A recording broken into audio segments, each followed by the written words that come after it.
S'il est vrai que Christ seul a la vie qui nous apportera la victoire, alors quand est-ce qu'il commence à vivre en nous? Reconnaissons qu'au moment où nous sommes sauvés, nous possédons Christ, celui qui a le Fils à la vie, 1 Jean 5,12. Mais à tous ceux qui l'ont reçu, à ceux qui croient en son nom, elle a donné le pouvoir de devenir enfants de Dieu, Jean 1,12.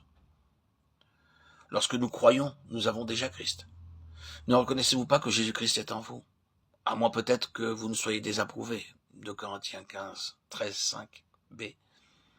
Qui sont ceux qui ne sont pas considérés désapprouvés par le Seigneur? Et je ne mettrai pas dehors celui qui vient à moi, Jean 6, 37. Êtes-vous venus au Seigneur? Si nous sommes venus à lui, nous ne sommes pas désapprouvés. Qu'avons-nous donc? Nous avons Jésus-Christ en nous. Pour cette raison, c'est une sérieuse maladresse lorsqu'une personne vous dit que même si vous avez cru dans le Seigneur, vous n'avez pas Christ en vous. Si vous n'êtes pas sauvé, vous devez recevoir Christ.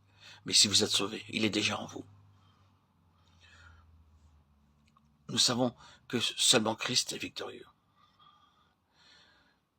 Nous savons aussi qu'il vit en nous, car lorsque nous croyons en lui, nous l'avons. Néanmoins, je suis toujours moi-même, comme si rien ne s'était passé.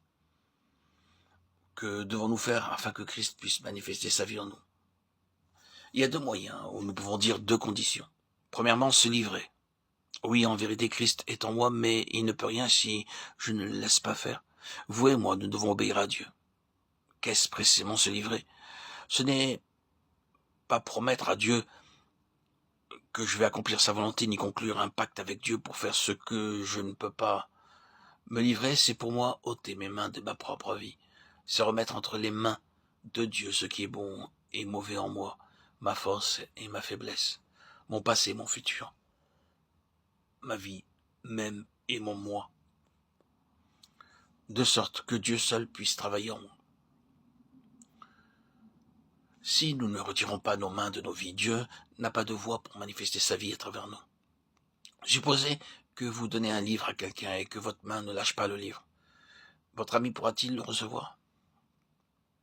Lorsque nous venons à Dieu, nous devons lui dire « Je t'abandonne tout ce qui est bon et mauvais en moi, mes sympathies et mes antipathies, ma bonne volonté et ma mauvaise volonté, ce que je fais, ce que je ne fais pas. » Sommes-nous décidés à le faire? Autrement, il n'y a rien que Dieu puisse faire pour nous. C'est notre responsabilité de livrer notre moi vaincu.